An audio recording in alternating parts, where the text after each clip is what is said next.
वेख दूंजे शाह हसीन दा दूं ते हक सच जे तू ए गज़ब कीता ते साथी ऐ शदान लाइन दा दूं ते बिजले कार दी पवेगी वेख ओ अखी ते निकलदा अखी निकलदा कल्ब असीन दा दूं ते रंग वेख लैसा ओ मूँह रंगियाई दे पी के रंग महबूब रंगीन दा तू आ फरमांदे ने मेरे चैन तस्कीन दा घुट पर के दे मज़ा ए चखे ज़रब संगीन दा दूं ते दायम पै गई मातमी और रात गम दी ते कुठा लाल यकूब गमगीन दा तू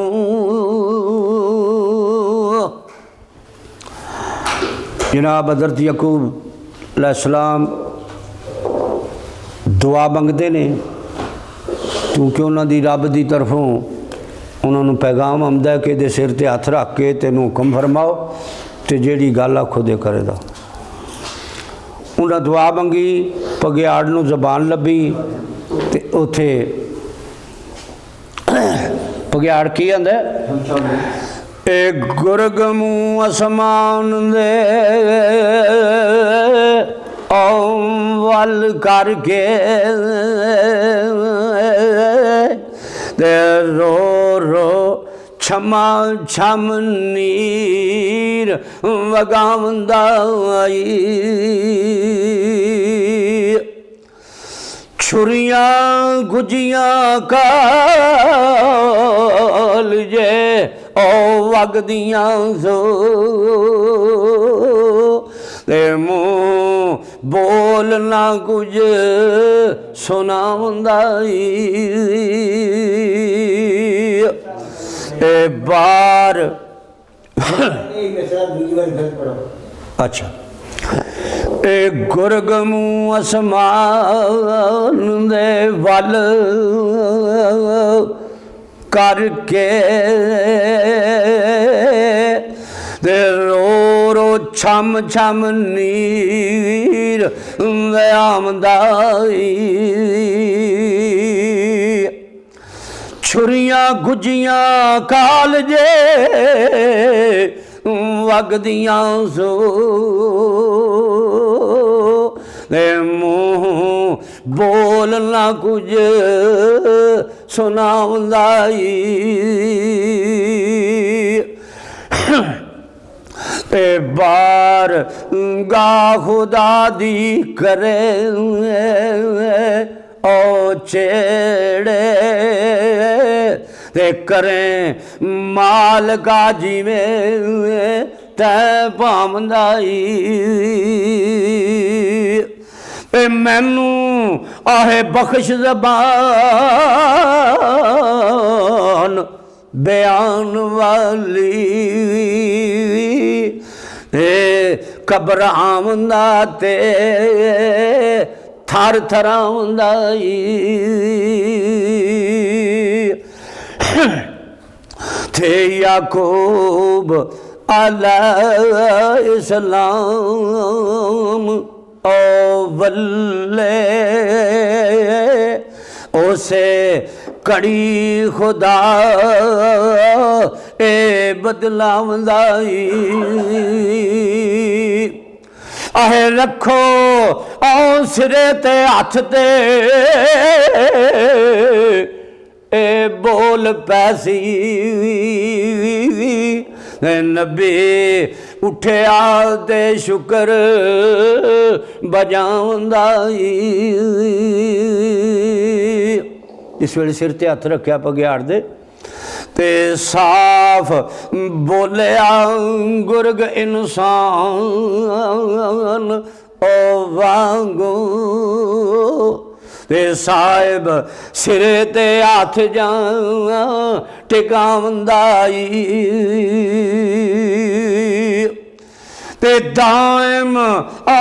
बुझ नुकदा कर दे नतक वैसी ते दस्ते कामल जदों सिरे ते आमदा जनाब हज़रत याकूब अलैहिस्सलाम ने हुक्म फरमाया पगियाड़ नूं कि 10 गल हुण पगियाड़ जनाब हज़रत याकूब अलैहिस्सलाम दी कचहरी दे विच साफ साफ गल्लां करके दसना अहे बा अदब सलाम कलाम करदा जी सुनो बीन दी या सरकार हज़रत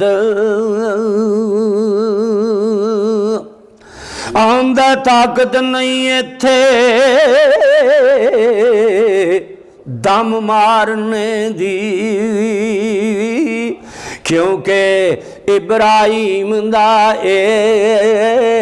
दरबार हज़रत ते ऐसे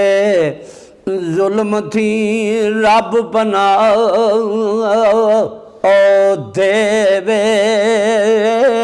ते अस्तगफार तौबा अस्तगफार हज़रत